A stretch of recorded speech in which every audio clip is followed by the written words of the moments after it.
અમદાવાદના વટવા વિસ્તારમાં ઘરની બહાર લાકડા મૂકવા બાબતે પાડોશીઓ વચ્ચે બબાલ થઈ। નવાપુરા દરબારનગરમાં વહેલી સવારે થયેલી બોલાચાલી બાદ સાંજે ફરી થયેલી માથાકૂટે ઉગ્ર સ્વરૂપ ધારણ કર્યું। અમન ખાન ઉર્ફે રાજા અસલમ પઠાણ અને તેના સાગરીતોએ બાઇક અને ઘરને આગ લગાડી દીધી। આ સાથે જ આ ઘટનામાં જો કે કોઈને ઈજા નથી પહોંચી। ઘટનાની જાણ થતાની સાથે પોલીસ કાફલો ઘટના સ્થળ પર પહોંચ્યો, મારામારી રાયોટિંગનો ગુનો નોંધી તપાસ શરૂ કરી।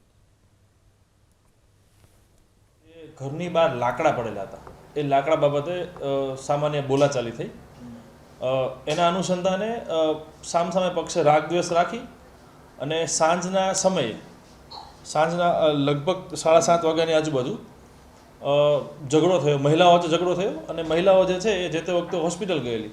એટલે જે સામેના પક્ષે આમન ખાન ઉર્ફે રાજા અસલમ ખાન પઠાણ છે એ અને એની સાથેના અન્ય 2 સાગરીતો છે એ લોકોએ મળી અને 2 બાઇક સળગાવેલ છે અને બાઇક પર જે સીટ કવર હતું એ ઘરની અંદર ફેંકેલું। એના કારણે ઘરમાં પણ આગ લાગેલ છે અને ઘરનું ફર્નિચર હતું જે થોડું સળગેલ છે। આ ઉપરાંત અન્ય કોઈ જાનહાનિ આ બનાવમાં થયેલ નથી અને હાલ ત્યાં આગ જે છે એ સંપૂર્ણ રીતે કાબૂમાં આવી ગયેલ છે। ફાયર બ્રિગેડ અને પોલીસ बंदोबस्त चुस्तपणे ત્યાં हाजिर है। અત્યારે सुबह में वो घर आया, वो घर में कपड़े धो रही थी तो बोले कि भाभी तुम्हारा ये झाजरू बाथरूम गिरा दो, और बोले वो नहीं तो मैं चैन कप्पा लेके आऊँगा, सब बुलडोजर वाले लेके आऊँगा, सब फिरा दूंगा, बोले सब घर गिरा दूंगा। मैं क्या अभी मेरी सास है नहीं भाई, आवे जब आना तुम।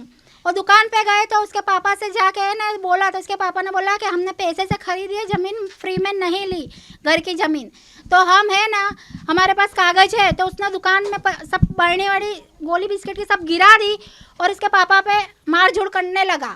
तो उसके पापा को मारा, फिर बाजू वाले ने फ़ोन करा तो यहाँ से मेरे देवर गए तो उनको भी मारा। 14 टाँके आए साहब। और बड़े वाले मेरे शोहर को है ना कम से कम छोटे वाले को 15 से 16 टाँके आए सर में, और छोटे वाले मेरे देवर को है ना 6-7 टाँके आएंगे। दोनों का सर फाड़ दिया और बाकी तो ये पाँव हाथ में इतना डंडे मारन के अभी सीरियस है, इसके पापा को होश भी नहीं है।